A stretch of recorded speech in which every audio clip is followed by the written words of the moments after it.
from God. You know, what does the Bible say? Hey, Johnny, I think you're wrong. I believe we're born in sin. Prove it. But if you go over to Psalms. Sir, are you just now tuning in? We've been talking about this for an hour. We already been to Psalm 51:5. But you just turn over to Psalms 58:3. And what's it going to say? Born in sin? Now, before we go, is it going to say you're born in sin? It's going to tell us that the wicked are estranged from the womb. Oh, really? They go astray as soon as they are born. Wait a minute. I thought you said you're born in sin. Now you're talking about you go astray as soon as you're born. Which one is it? But that's what that means. Oh, is that what it means? That's not what it says. What do you think it says? I don't have to think. I heard what you said.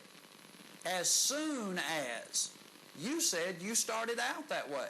Now you're saying the verse that you're bringing up to prove that you are an actual sinful entity is not there, but there's some activity that takes place. Did you go ahead and read the rest of that? What does it say? Read was 51:5. Wait a minute. What was your other verse? I'm sorry? What was your other verse? Because we don't want to leave your verse before we get all of it. They go astray as soon as they're born. What are they doing as soon as they're born? Go ahead and read it for us. You brought it up. What do they do as soon as they're born? Speaking lies. You mean to tell me you could speak a lie as soon as you were born, sir? That's what the word says. Well, do you ever know anybody that did it? Yeah. You know somebody on the day they was born spoke a lie. Well, that's what the Bible says. Surely, we don't know what babies are saying when they humble words. I have never heard anybody go that far. You are saying that the babies, while they're jabbering, are lying. That's what the Bible's saying, that as soon as they come out. Sir, you're not a preacher, are you? Sure I am. You're a preacher? Sure I am. What's your name? Gary Fountain. Excuse me? Gary Fountain. I still can't hear. Gary who? Elder Gary Fountain. Fountain? That's right. Gary Fountain, I will never forget you, sir. Elder Gary Fountain says that baby talk is actually speaking lies. Sir, I appreciate you. I've been waiting on somebody to say that. Excuse me? Exactly what I said. I believe that is exactly what you said. I'll play you back if you want me to. No, I said we don't know for sure if they're speaking lies. Oh, really? But the Bible, David says that the wicked are estranged from the womb. They go astray as soon as they be born. And they start talking lies as soon as they be born. So you read it right there for yourself. I did read it. And you're actually going to say that, in fact, that means that babies are actually speaking lies in their baby talk. I said, don't put words in my mouth. I said that we don't know what they're saying. Okay. The Bible is saying as soon as they're born, so we are assuming as soon as they're born. Sir, I'm not assuming with you. You go ahead and assume you want to that baby talk is lying. Them babies are lying to each other while they're talking in the crib and stuff like that. That's fine. I wouldn't take that position with a 10-foot pole, but I'm glad you put your name to it. Gary Fountain. Do you know what they're saying? Oh, man. Sure, that's right. That's what I'm saying. I'm saying that's hilarious, sir. I'm going to make you famous for that, I promise. That's okay. All right. It's the truth speaks for itself. All right. How about you turn to Psalm 106, verse 38? 106, verse 38. Now, you got to prove to me. Let's get back to this 58 and prove to me what you're saying. Psalm 106, 38. Do you know what the babies are saying? Sir, babies are not saying anything. But how you know that? They're saying something. Okay, that's fine. If that's what you want it to be, you go ahead. Gary Fountain says that little babies are actually lying while they're talking gibberish. That's right. Okay, good. All right, now what's this say? Psalm 106, 38. Psalm 106, 38. Go tell that. And shed innocent blood, even the blood of their sons and their daughters, whom they sacrificed unto the idols of Canaan, and the land was polluted with blood. Now, these babies that they were burning in this idolatry worship, what does the Bible say? What did you say? Innocent blood. Where you at? Psalms 106, 38. That's right. Sir, you still didn't prove that we're born in sin. You're going to be... You hadn't proved that the babies were lying. I'm saying, sir, that scripture is actually teaching, just like we know that it takes a while for babies to even get to the point where they can speak at all, then they learn and they start speaking lies. It's not saying that the baby was born a sinner. Listen here, brother. Excuse me? Yes, when Jesus, I have to listen to me for a second. When Jesus makes intercession for our prayers through moans and groans and utterance of words. You just keep going, sir. You keep going. You are doing better all the time. I can't believe that you're continuing. I'm just asking a question. I'm just trying to get you to understand. It seems like you don't understand. Well, sir, I don't understand that. I wouldn't touch that with I don't. As a matter of fact, when I continue to play this, I'm going to put your name along with it, and I guarantee you that all your friends in the Primitive Baptists is what you sound like. That's all right. That's you're exactly right. The Primitive Baptists, I've already debated Primitive Baptists, and they don't say that, sir. No Primitive Baptist will take the position you just took tonight. So your friends are going to, I hope they have you call back up and say that you're the only one. You fixing to start your own church? I'm talking about completely different from all the other Primitive Baptists. I'm getting ready to come up on your show with his Reverend Thomas Motley. Oh, you are? What's that mean? You and Mr. Motley going to come in together? Yeah, we're going to come in together and we're going to have a sit down, have a discussion with you. Oh, really? You hadn't been invited? Well, Mr. Motley invited. Well, Mr. Motley is not running anything up here, sir. Well, you know, it was a TV station running, eh? Sir, I buy this time, and yes, sir, I am running it while I buy it. I buy some time. I can buy time, too. Well, you can buy time to do what you want to do, but you're not coming in when Mr. Motley comes in. Well, he asked me to come. I don't care what he did. I actually pay for this time. Do you think that the Primitive Baptists control what I pay for? I'm sorry to have disturbed you. You haven't disturbed me. Now, folks, there's some people that are just getting pretty far out there. This gentleman thinks that because he knows Mr. Motley, and Mr. Motley evidently doesn't think his Bible knowledge is sufficient to do by himself what he claimed he would do. Mr. Motley's on record. Welcome to What Does the Bible Say? I'm Johnny Robertson. I'm your host tonight. We are streaming out of... where are we tonight? We were in Martinsville last night. We're streaming into the Two States area, and we hope that you are a local viewer. And if you're a local viewer, then why don't you do us a favor and tell a friend who happens to be local but does not have cable anymore. Tell them to get on YouTube, type in Johnny Robertson, and basically you'll see a video. You'll see an option to go to see a live broadcast, which is going out right now. So we're not going to waste any time tonight because I'm afraid that I might end up just right in the middle of something. And so let me just see if I can grab a hold of this. This is going to be one of our top issues tonight. Take a listen. Say that the racial makeup of the school system is look. This is if by chance the reversion goes through, then the school system is going to have to be dealt with through our school board, not through the county, but through our school board. Right. But I would hope that our school board would close Martinsville City High School. What? Okay? That's what I said. High school. That our school board would close Martinsville City High School. Okay? What? That's what I said. I would hope they would close Martinsville City High School. Why? Because Now, now this is not me because I can't do this. This is the city. Okay. All right. You've got two schools, Bassett and Magna Vista. Right. Bassett and Magna Vista both is equipped to take around 1,200 students. Right. Right now it's about 800 students. Well, this group is saying that they don't want that happening. Okay. But this listen to me. All right. Okay. So we can split the 480 students or so that Martinsville City's got and split them up 240 here and 240 there and still have room for others. Okay, folks, that is headline for Martinsville and Henry County. You over in Rockingham or Caswell County, maybe that's not all that intriguing to you, but it is, I think it's basically could be, in fact, a major headline for U.S. News in that Virginia is a commonwealth. And as a result of that, they have some laws for folk like me who are from Texas that I don't really understand. And one of them is a city can revert to a town. Do I have to know what that means? No. Do I have to know how my watch works in order to tell time? No. I don't know what all of the specifics are, and I have no idea what the civics. I did take civics in school.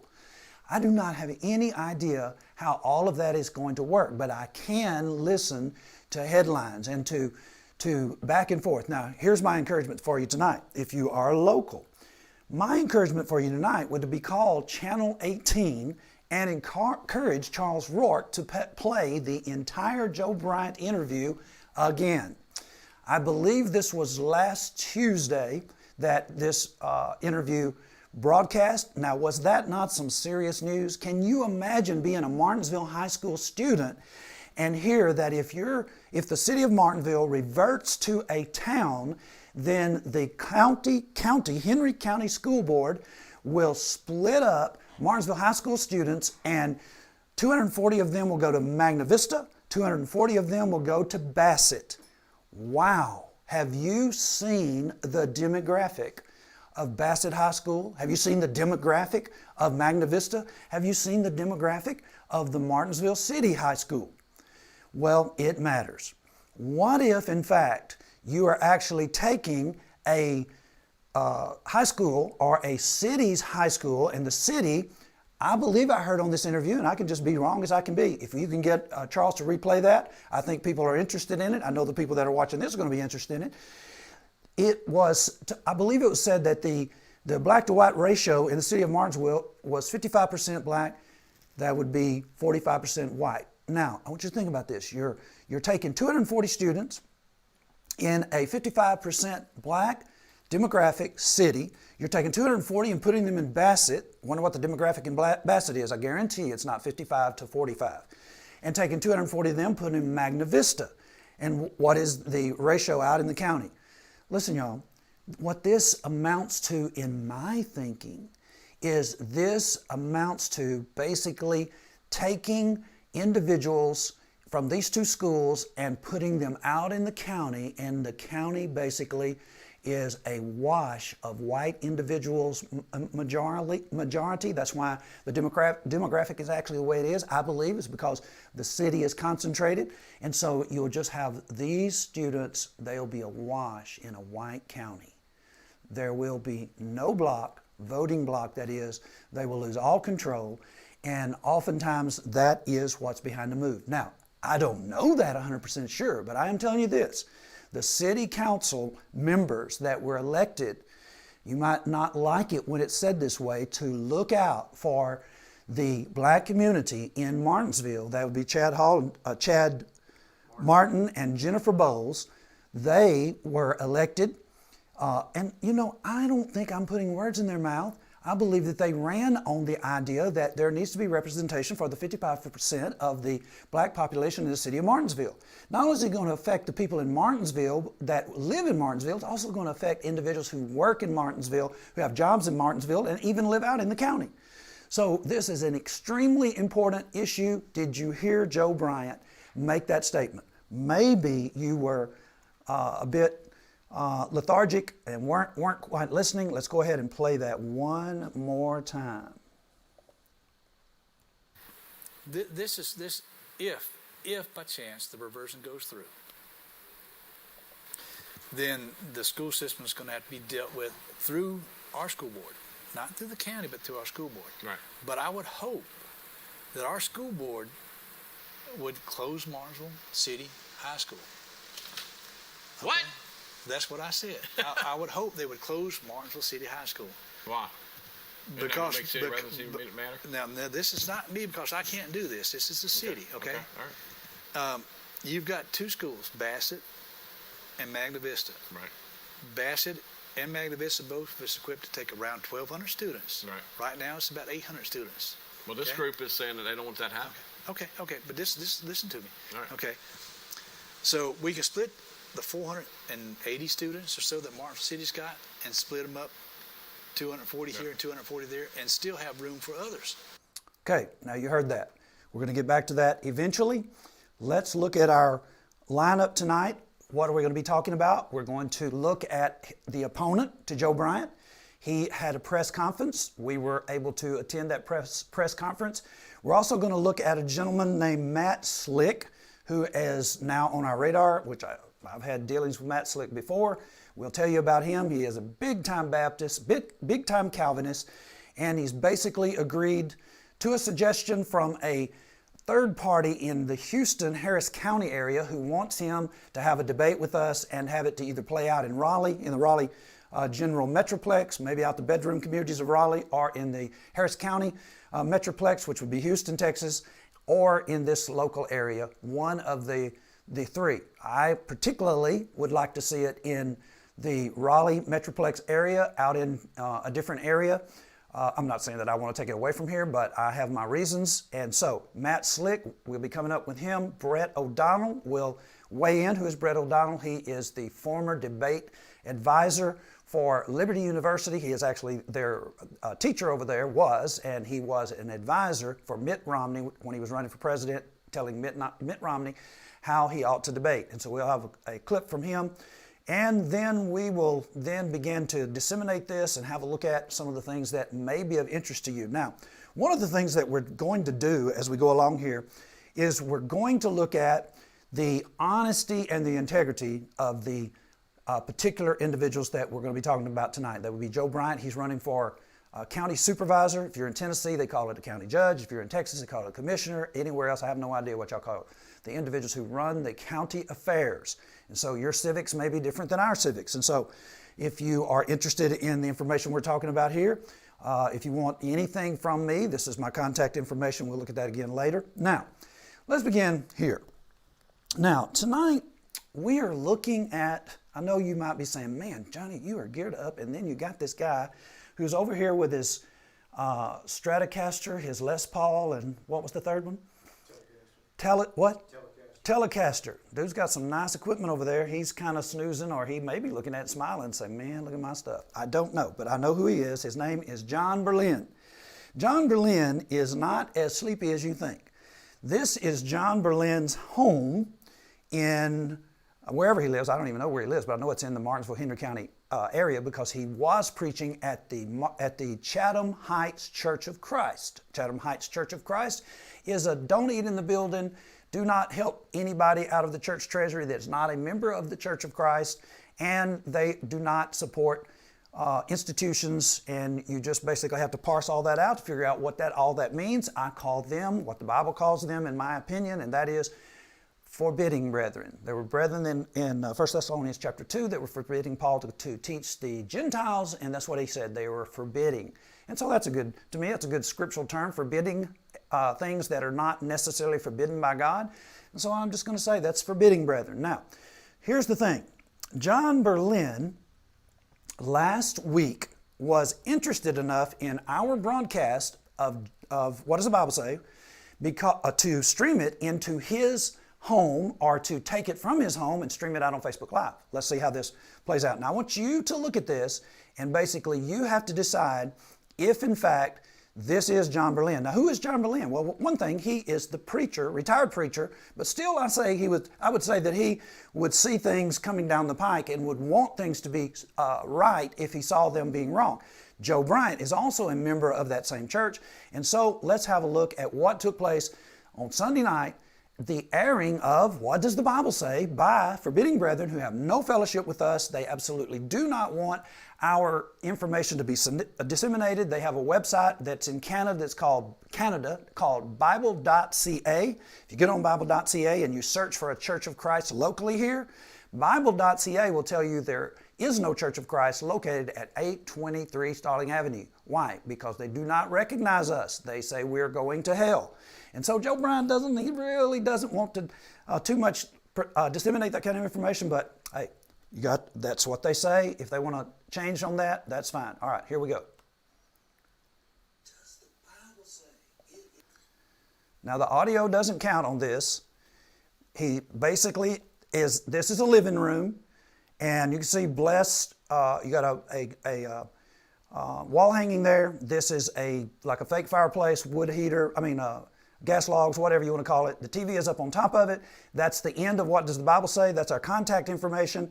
And so the gentleman in that room is about to get up, and let's see what he does. Okay, he's getting up. He's either turned his phone around or his computer camera. I don't know which of the one he's using, but I see those little this man and his wife down there below the gas logs, I suppose that's what they are. As you keep moving, you're going to end up seeing those nice guitars. Look at there. There they are. Now, what do you think? Let me see if I can enlarge that and let you have a better look. That looks like a Les Paul, a Stratocaster, and a Telecaster. We've got a individual in here who knows guitars well. If we have to get in touch with an individual who sells guitars, we can do that too. But that really looks like the same exact, okay, you might not say, I don't remember that living room, let's go back. The living room. Okay, let's see, there's the living room. Now whose living room is that? That is the living room of John Berlin. Now, I could be mistaken, but I know that is John Berlin. And that is John Berlin's gas log sitting over there. There's the big clock behind him. And you move back to this other shot. Now, you got the little doodads there. You can't see them in this, but we have other shots of his home. How did you get these shots of his home? Well, you know, some of the people locally say that we go through people's trash and all that kind of stuff. No. Facebook, social media. People do not realize what they put up on social media. Listen, if I were John Berlin, I would take that off of Facebook. I would take this one off of Facebook because there are plenty of people who will break in your house to steal a Les Paul for sure. Stratocaster, I don't know. We can hear from our producer and a Telecaster. There are people who will steal that stuff, and hey, I didn't put it out for the world to see. This is a World Wide Web, and it is emanating from John Berlin's house. Now, he put himself in the radar. Why? I don't know why exactly. I don't know why he streamed that out for all of his members, their members, to actually see, but that's exactly what took place. I believe the reason he did it is because of what is taking place between us and Joe Bryant and potentially John Berlin and some other individuals. So now, let's have a look at where we go from there. All right, now we're going to move to his opponent. Now, you have just heard us say that Joe Bryant is a member of a forbidding Church of Christ, a faction split off of the Church of Christ that I am actually a member of, not actually the one that I'm a member of, like the location at 823 Starling Avenue. Now, some of their folk over there are actually from the Danville Church of Christ. They have other individuals they have taken in over the years from the association that I had with them. Like some of these individuals are people that I taught. And they are over there at the forbidding folk meeting with them at Chatham Heights Church of Christ. And so we're talking about one of their pulpit, I just say he occupies the pulpit. That would be Joe Bryant, the supervisor, running for the supervisor. Well, then on the other side over here, you have Andrew Palmer. And Andrew Palmer happens to be a member of the local Christian church in the area, Rich Acres. Now, let's see, what was the time signature? 25 seconds. Take a listen. He said that to Charles. And being a member of the Church of Christ and riding his motorcycle down to Kickback Jack's.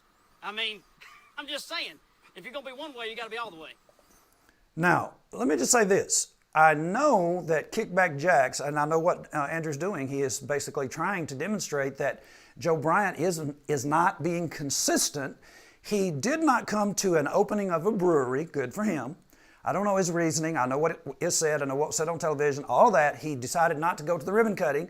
But according to Andrew Palmer, I didn't even know Joe Bryant had a motorcycle, so I'm not in this. According to his opponent, he says that after he sells a lot of radio equipment and things of that nature, which he says contradicts somehow or other the fact that Joe Bryant doesn't believe that the Bible authorizes mechanical music in our worship assembly. I don't believe I can correspond with that thinking process, but nevertheless, I get the part about going down to Kickback Jack's because I know what Kickback Jack's is. I don't think Joe Bryant is going in there for the reason that a lot of people are going in there. Maybe he's going there for a steak, but nevertheless, if you're buying food at Kickback Jack's, in case you don't know, the amount of food that they sell has to actually reach a particular limit or a particular amount before they can keep or they can obtain a liquor license. So if you're buying food from them, you're helping them keep the liquor license. And so I don't know that Joe knows that, but I know that evidently that's what is being said by Andrew Palmer. He is saying, we're talking about the integrity. We're talking about the consistency. And what we're talking about with Joe Bryant, we're also going to be talking about with with Andrew Palmer. Now, I was at this press conference, and I basically said that I don't really have any dealings with Joe Bryant. I do not think highly of them because of the fact that when we try to do correction, individuals who are actually opposing themselves, as the Bible says in 2 Timothy chapter 2, 25 through 27, we're trying to help them, we're trying to instruct them, and then you can find a home at Chatham Heights Church of Christ even though you're involved in things that they are opposed to. See, times are rough, and individuals will actually allow you to come in and you can make a pledge or an affirmation. I believe that eating in the building is a sin. Well, come on in. I don't believe that. I'm saying that's what these folk had to affirm that were withdrawn from, that were basically brought to the point, demonstrating they were opposing themselves, and they ended up saying, you know what, we're not going to alter our decision this time. They had already altered it one time and pretended that they were coming back on good terms. Then the things began to transpire again, and then they left for good, and they basically vowed that they would uphold this idea that you cannot eat in the place where you assemble when you're not assembled for worship.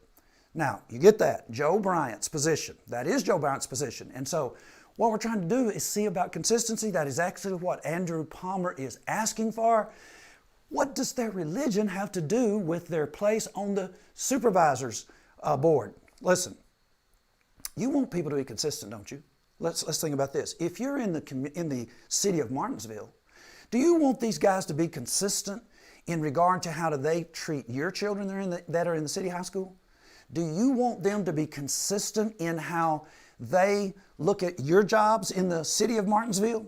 Do you want them to be as concerned about your jobs as they are the jobs out there in the county? Well, in fact, both of these guys are against reverting to a town. So then that moves it back into the lap of the city council. I asked Andrew, who evidently is up on civics, he's running, hopefully he's up on civics, I asked him that question. I said, can 3 individuals on the city council at Martinsville actually overpower the decision? And he affirmed yes. I know 3 individuals that I think could easily turn that over. That would be Chad Martin, that would be Jennifer Bowles, and I believe Tammy Pearson is already in that position that she opposes reverting to a town already. Now, hey, are we getting into politics? Not really. What I want to do is I want to follow that lead that Andrew Palmer set forth about Joe Bryant and listen to the rest of what Andrew says. But I'll tell you this, I'm a man of God, I'm a man of faith, I'm a member of the Christian church, I don't lie, and I speak with my mind and my heart, and what I say is the truth. That Mr. Bryant would run a radio business with the Church of Christ, and I know where they stand on musical instruments, and maybe am I speaking the truth. I'm very familiar with the Church of Christ, and I know where they stand on musical instruments. How about that? Very familiar with the Church of Christ. I actually told him, as a result of talking to him, I talked to Joe Bryant first, result of talking to Andrew, I like Andrew better in regard to consistency when we're talking about the issues about which we differ. Joe kind of flaky. If you ask me about his positioning, he kind of deflected the fact that he distanced himself on last Tuesday's broadcast that I'm asking you to tell Charles to replay because it is such an interesting broadcast and it is packed full of information that needs to be dissected. And Joe opened up, he was soft-spoken. As he said, his daddy told him to speak softly and carry a big stick. He repeated that. And so he accused, or he put forth, let's put that, he actually put forth some demonstration that maybe Andrew is a smooth-talking, quick-talking, let's see what that word was. Boy, I can't get that right. It was, man. When I heard it, I just, like I've never heard this before. It started with bull something. A bull artist, that's what it was, a bull artist. He intimated that he was a bull artist. When I say he intimated, he actually was talking about Andrew Palmer, and he brought up a bull artist. And then who else were we talking about in the room? He's sure not talking about Charles. Charles is having him on to get to let him disseminate his information. Now, let me slow it down just a minute. Take a hydration break. It's very exciting information, living locally here.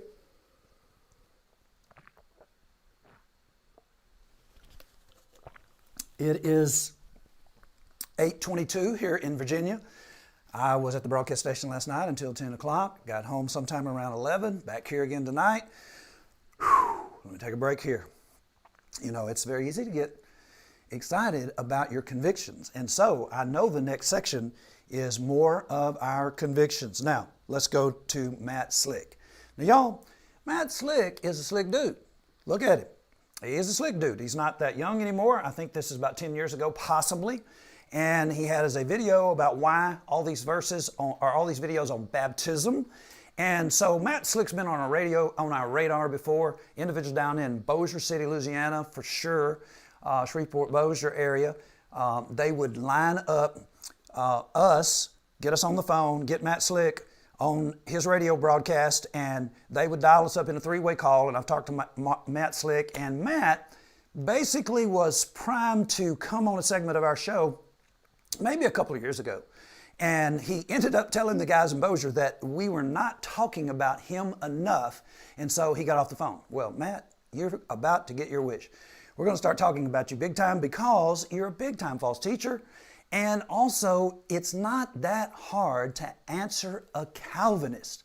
What is a Calvinist? Well, number one, I don't know if you were tuned in a little bit ago when we were running audio on our YouTube. If you're a YouTube listener, most of you know that we start our audio somewhere between 7 minutes and 10 minutes so that TV stations can line up and get the stream when we stream it out to different stations, and that's what happens. Charles picks it up in different places. We're in his studio, and he does it that way. We do it several different ways, and it can also be done into any state in the United States. So we have that bumper in the front, and we had a guy named Gary Fountain that said babies are speaking lies in the crib when they're gibbering to each other. And we actually had a video of two babies that were talking to each other in front of the refrigerator in a house. And they were just going back and forth, and they were not even able to talk. And he said they were speaking lies. And we just had a good time with that video. And we would have a good time destroying the position of Matt Slick as well, because it has been done over and over and over. He believes that you're actually born in sin. The particular area that I said a while ago that I would like to do this in is in the area of Rocky Mount in Wilson, North Carolina, bedroom community to Raleigh. And one of the reasons why is because historically that has been a stronghold of the Calvinist primitive Baptists.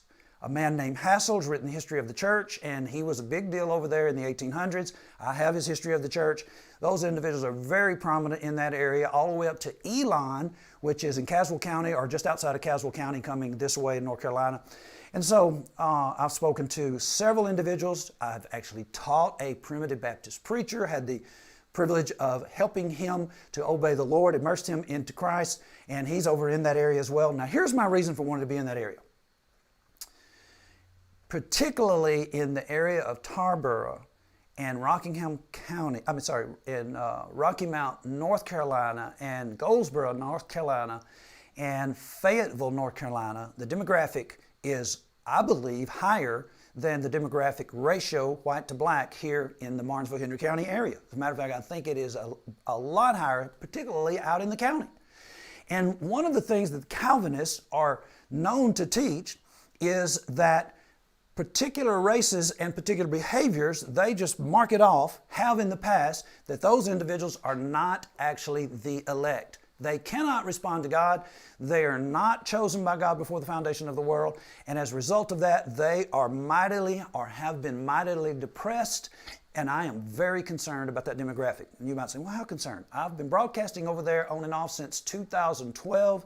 Even leased a place to stay in 2017, had contracts set up last year, April Fool's Day, for 6 months, I believe, and ended up having to give up that contract because I named the wrong pastor on live television. And so I am very concerned about that area. And I would really love to see Matt Slick on broadcast over there and be able to lift that cloud of false doctrine off of the African American, the black community, forever. Completely destroy it and annihilate it and continue to move on into all the different sectarian groups that teach born in sin. So, Matt Slick, let's go to our video and let's see if we can see Matt Slick and his business about, I just can't really help myself.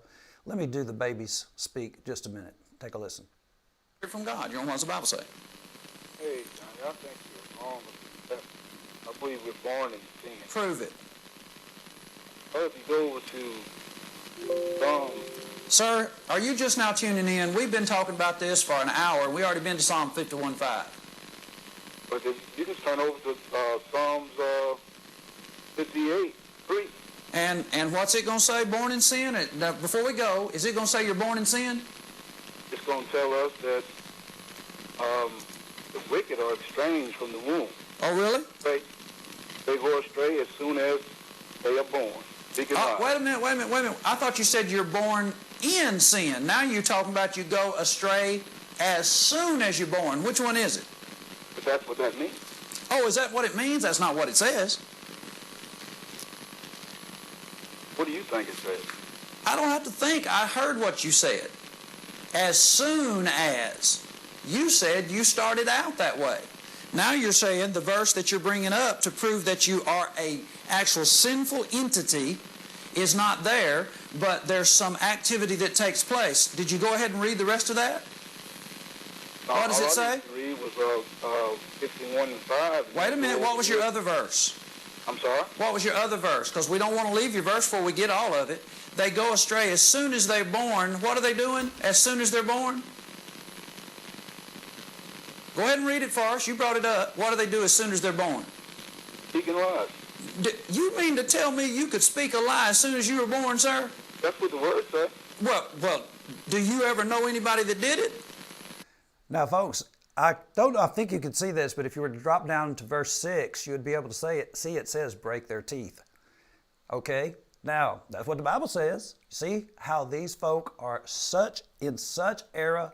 That would be a ridiculous position, and I would think if Matt Slick does ever come over and look, he'll be saying, well, do you think Matt Slick has an answer? Was Matt Slick born Matt Slick? I don't know, but he is now called Matt Slick one way or the other. Here he is.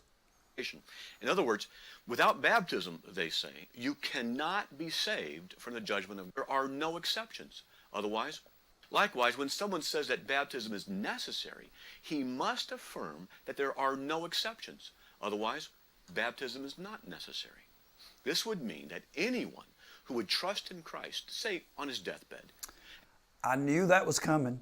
Deathbed. Everybody wants to be saved on their deathbed. Here we go. Take a listen. Otherwise, baptism is not necessary. This would mean that anyone who would trust in Christ, say on his deathbed, and has received Christ by faith, but were to die before being baptized, he would then go to hell. Now, wait a minute. You mean to tell me that you never had a chance to be baptized before you got on your deathbed?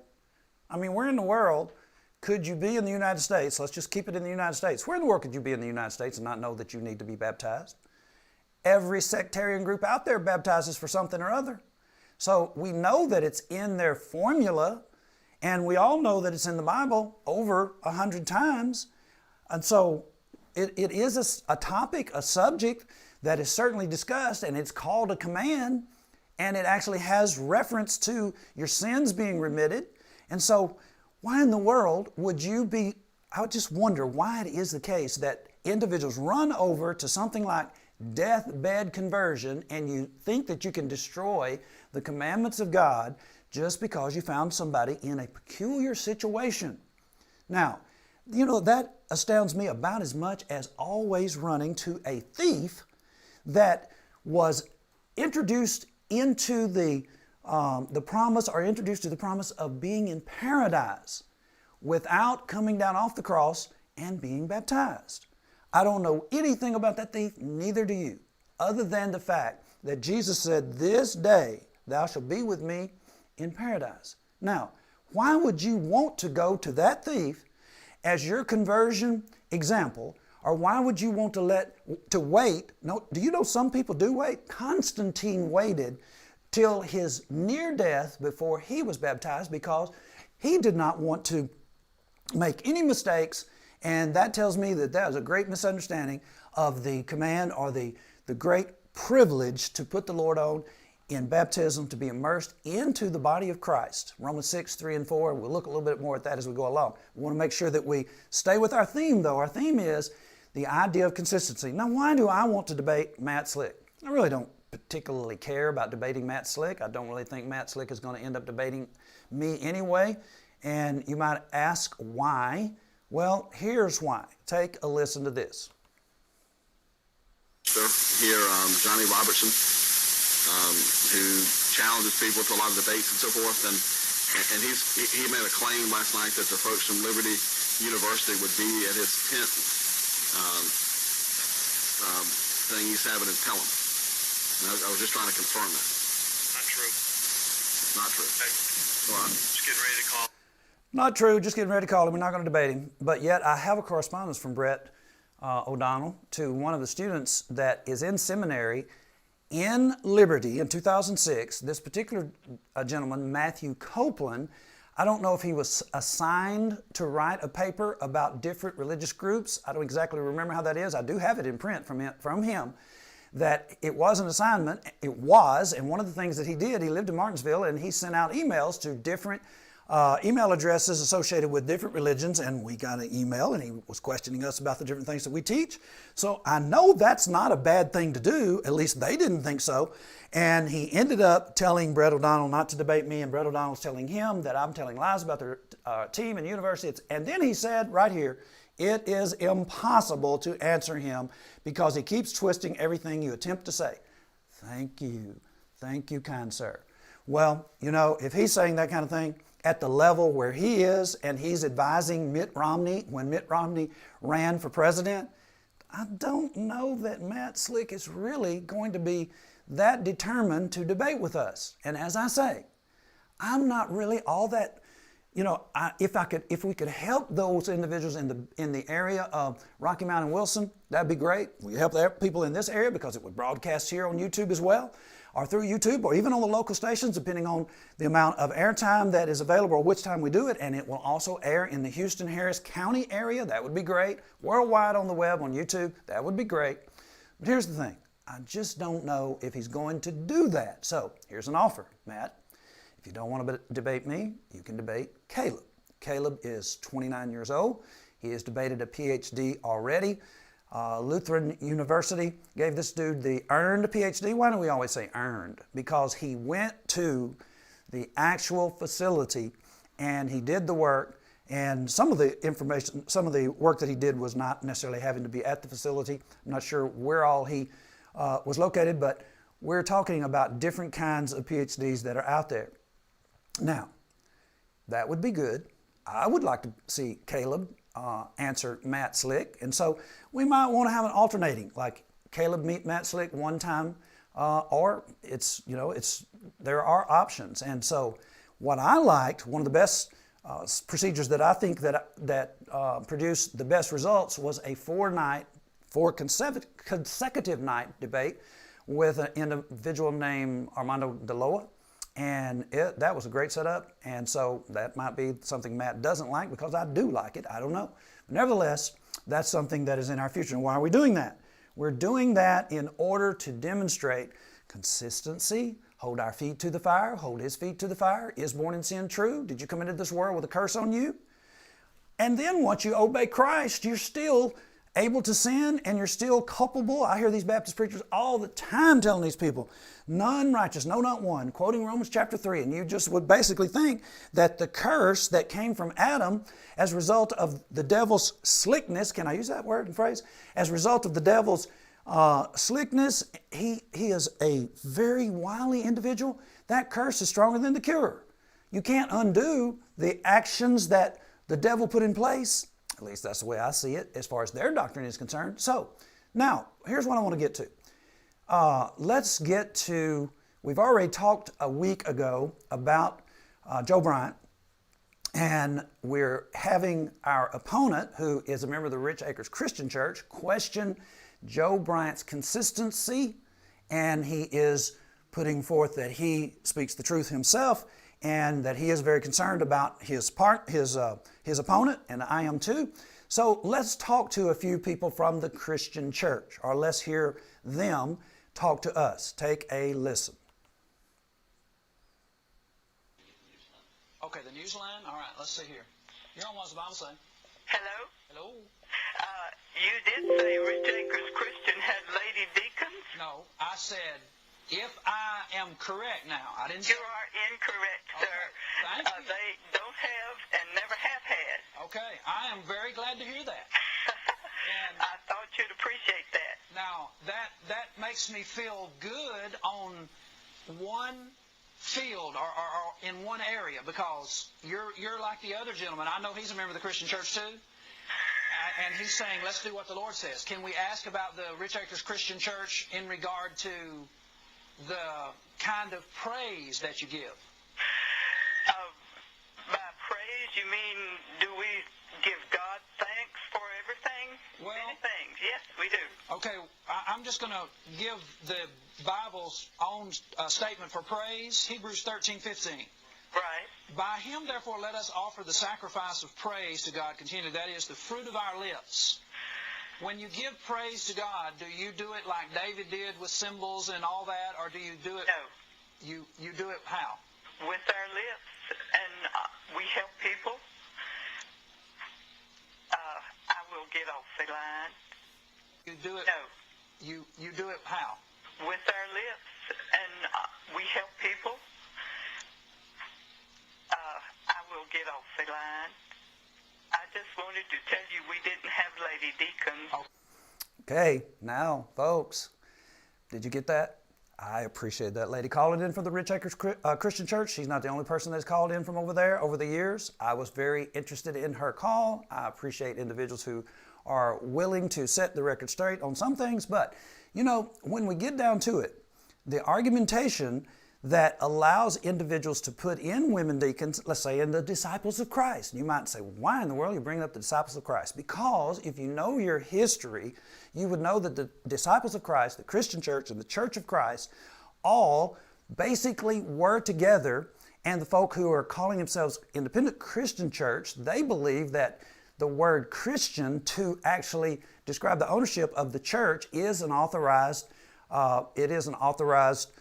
biblical use. I don't believe that it really is. I don't think there's a place where the church is called that it belongs to the Christians. I don't know exactly how they would try to argue that, but anyway, the disciples of Christ was a name that was used by all three individual groups. They were not actually separated. They were all together in the 1800s, the 1820s, 1830s, coming up to 1906 when a census, a U.S. census, as a result of all kinds of lawsuits that were put out there by individuals that are in the particular faction that she's in.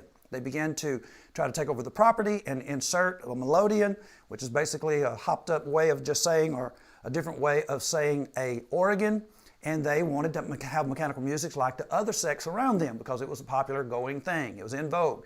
Folk like us, we basically want to give God what God asked for. That is the fruit of our lips in praise. And it is the case that throughout the New Testament it is seen, and there is no playing of mechanical instrument music in worship as far as New Testament worship and authorization. So you notice that she wanted to get off the line. Now, when you talk about how they are able to get women deacons in, let me just tell you how it goes. In 1 Timothy chapter 3, it basically says that a deacon has to be married to a woman. Now, his wife, it actually details. Now, it doesn't say not to have women deacons, and so that's exactly the argumentation that many individuals on that side of the argument over here, that's the same kind of argument that they use. Well, it doesn't say not to have women deacons, but it does say that the deacon has to have a wife. And so when they are arguing against the deacon being a woman, that's exactly what they say. They say, you can't have a woman deacon. And the disciples of Christ say, but it doesn't say not to. Well, when we tell them that you cannot have a melodeon or a band, basically now they say the Bible doesn't say not to. And you might say, I don't think I have ever heard. Well, we have one queued up. Let's just see just a minute. We'll get over here to our 136. This will be an individual in the independent Christian church. Take a listen. And it is, but I'm just telling you, my church's name, the members of my staff, in a derogatory light. I'll just tell you the deal. Your dad has a reputation. Yes. Horrible reputation. And I would just say that's subjective, I mean. And it is, but I'm just telling you what the community outside of y'all's church what the community thinks. Well, I should tell you people in the community that disagree. So. Well, maybe, but not most. So. And so you can't prove that. If this is going to be used in any way, in that way, I'm not interested in talking to you about it at all. Okay. Because your father's not open. He knows what he believes, and nobody's going to change his mind in what he believes. Okay. What he thinks is right, everybody else is wrong. And so because of that... Now let's begin. First of all, he said, I have a horrible reputation. And everybody agrees. And Caleb is a 19-year-old answering this pastor. And he's just basically saying that's subjective. You couldn't prove that if your life depended on it. Caleb didn't say that part. I'm saying that part. And so one of the things that he's having going to end up having problems with is the fact that Caleb is also doing a paper for school where he is going throughout Tennessee and Virginia talking to independent Christian churches and getting what they believe. See if he can get people to talk to him, see if they know their historical origin and things of that nature. And now, is that not what Matthew Copeland was doing from Liberty University, having an assignment? You might not believe it. I have the document to prove it, but we'll just go on from there. I've never talked to your dad. I've never been interested. I would never talk on TV or anything else with him because I know other ministers from Christian churches that your dad has gone to and tried to catch them in what he calls heresies or unbelief, so you're not, whatever. Okay, so you're not going to talk to Johnny. I mean, who do you talk to? I talk to my congregation. I talk to God. Okay, I mean, do you... See, this is kind of the question I'm going to ask. I mean, not everybody's going to be right. You're exactly so right. Somebody's going to hell. That's true. So are you trying at all to help people that are lost and going to hell? Absolutely. Every day of my life. All right, well, Mr. Tim, right now, honestly, I mean, Ben accused me of lying. Okay. I'm writing the paper for class. I can call my instructor, Tim Phillips, right now. He will confirm that I'm writing a paper. What school? Tri-City School of Preaching and Christian Development in Elizabeth, Tennessee. Okay. I'm writing a paper. We're all supposed to be writing a paper this fashion. I chose a Christian church because I haven't had much dealing with y'all. My classmate Drew is going to talk to those that are Jehovah's Witness because he hasn't talked with many of them. Right. We're writing papers. Honestly, we're writing papers. So, I mean, what else is it going to be used? I can't guarantee that it won't end up on TV. Well, then I'm But not that's- interested. but That's that's what I'm saying. I don't like the way your church handles things. I don't like the way... I don't have a church. Let me ask you something.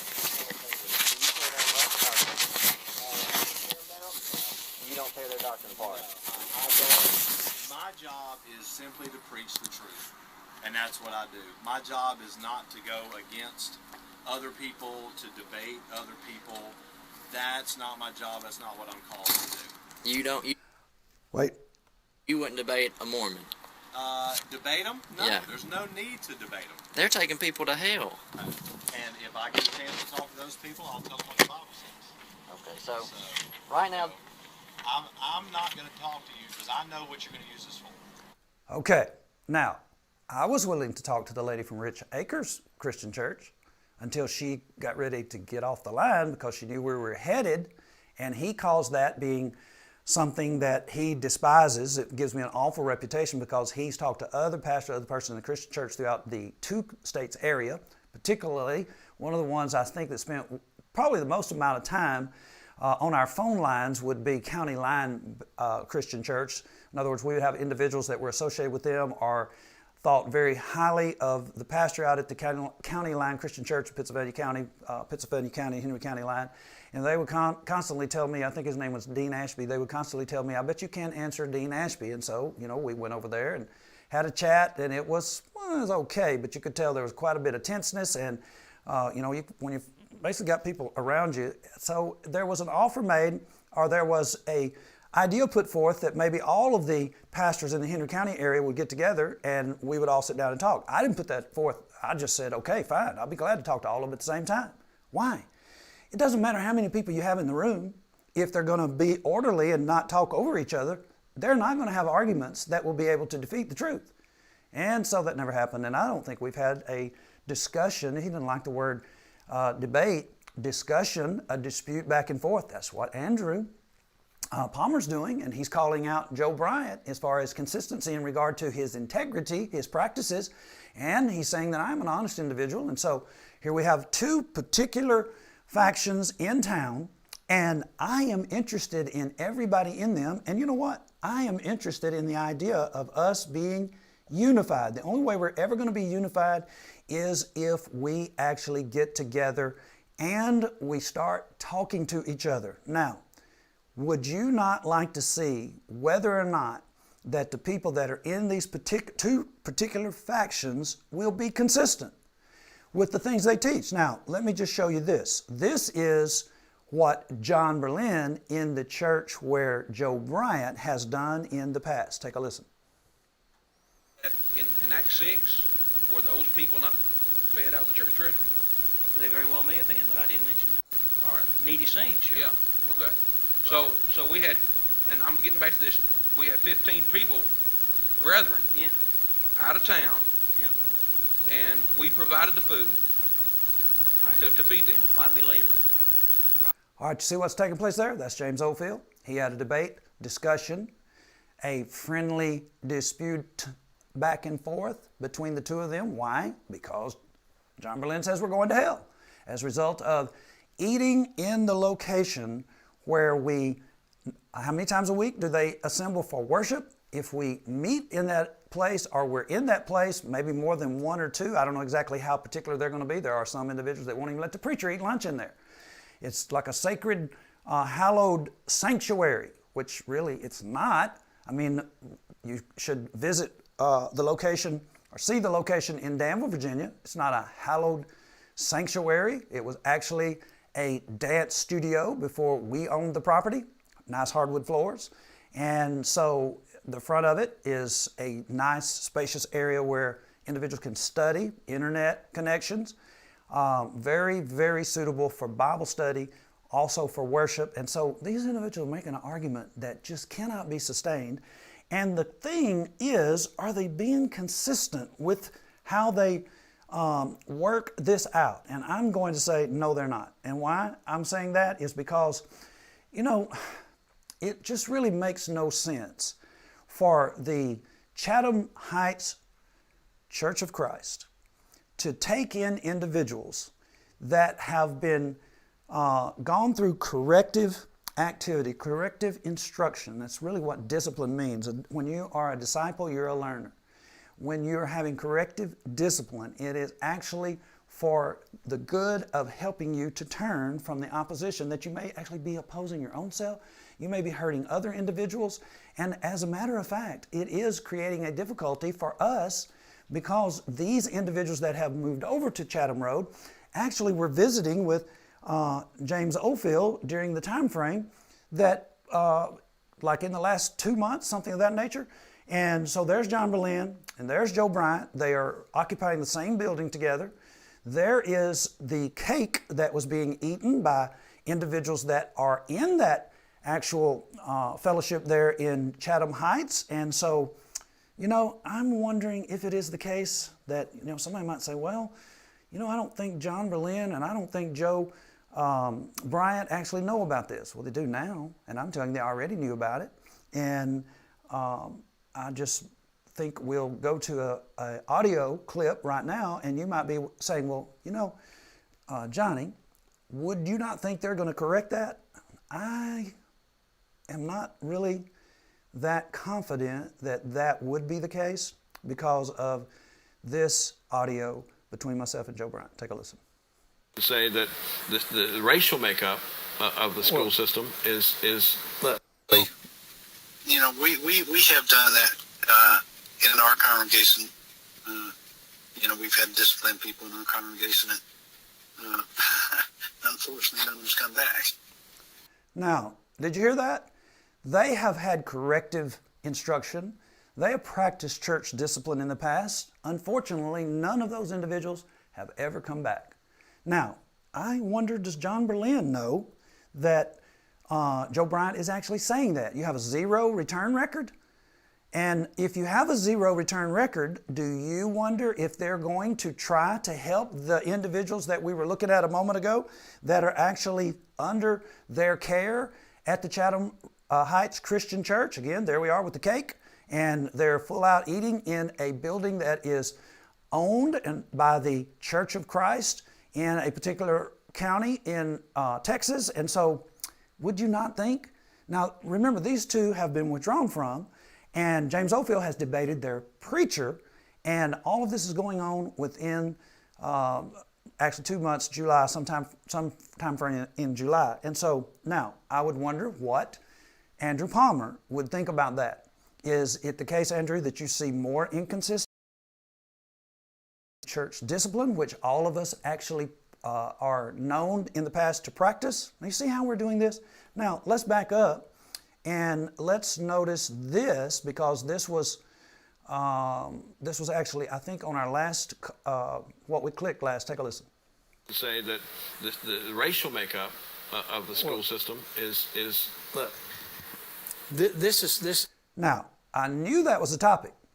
So now we're talking about being consistent again, and this particular piece of paper came from some of the pastors locally in Martinsville, and they're talking about the ratio, and they're talking about the effect that putting the 240 students from Martinsville City School into Bassett High School, for instance, the effect it's going to have on those students, putting them into Magna Vista High School, how the effect that's going to have on those individuals. Now, y'all, I was at the press conference with Andrew Palmer, and I know that Chad Hall over at BTW, the local Pentecostal group, he said we don't want to have any, before it ever got started, he said we don't want to have any discussion about race or any of that at this. I did not hear that. Caleb actually told me that he heard Chad say that to Andrew Palmer. And I didn't know that, but I do know this is a very important topic. And so I asked Andrew Palmer if it was the case that he believed that the community would actually would they allow such a thing to happen in our time frame that we're living in now, the volatile time frame that we live in, all the things that we've seen going on.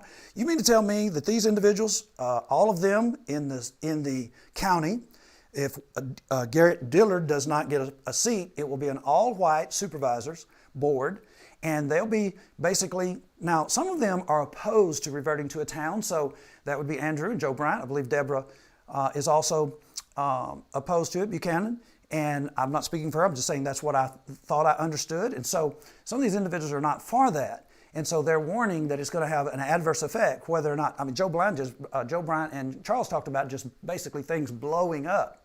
Now, here's the thing. What do you expect to see? That's why we're doing this broadcast. It's because what we're talking about is an appeal to people's consistency, their conviction towards the truth. Now, here's the thing. If you don't see a conviction and a consistency in their religious activity, their practices, which is the most sacred thing that we have, is our relationship, our relationship to each other as persons who are a brother's keeper, and our fidelity to God, fidelity to the Son of God and His Word. That's the most sacred obligations that we actually have. And you see individuals that are not being consistent in that area, like for instance Joe Bryant saying, well, we've had church discipline in the past, but unfortunately nobody's ever come back. Well, so does that mean you're not going to try anymore? 0 return rate. Well, we certainly do not operate in that fashion, and I'm very thankful for the hearts and minds of the individuals that are members of the body of Christ here at 823 Starling Avenue, individuals that have associated with us through the years, some passed on, and also throughout the entire nation that we associate with. We had, 11 different states, I think, represented. In our last tent meeting in June, we have 3 more individuals moving here. I believe they told me October the 20th from Arizona. We had 3 move in from New Jersey, my next door neighbors, and we have had a great relationship. And we've also had instances where we have to talk to each other about the idea of opposing our own selves as a result of a practice or something that we're saying, and it's a demonstration of your concern for each other. Well, when you don't see that being practiced in that particular arena, which is the most sacred of all, our fidelity to God and His Son, His Word, then how do you really, how are you able to look at the things that are going to be done by these supervisors? Particularly, we're talking about Andrew Palmer. Which one of them is going to be the most honest, the most consistent? Andrew Palmer has actually thanked me for saying that I am more inclined to be for him than I am Joe. And it's as I said, Joe distanced himself from us, and we basically know they're opposed to us big time. Andrew not so much. I appreciated that too. I appreciated him giving me time at his press conference, and it was very enjoyable, except for the part where Chad Hall talked over me while I was trying to ask that question. And so, that's fine. You put up with all that kind of stuff. And so tonight, how are you feeling? What do you think about Matt Slick? You think he's going to have that discussion with us? What do you think about Andrew Palmer? What do you think about the things that are going on? All of this affects us, and it is a part of what is important to our area. And also, you all who are not here with us locally, this is living local. You see how this is working out? We are actually a relevant topic, a group of individuals that are relevant to the local candidates. Sometimes we've been well outside of the county as far as people noticing what we're doing and then wanting to come and talk with us, all the way to Lynchburg. Look at your map sometime. Individuals from Lynchburg came over and interviewed myself and Caleb when we were standing up against the casino that was coming to Danville. All the pastors around, most all of them were for it. Particularly the black community was for it in Danville. We don't know why, but I'm just saying they sent their reporters.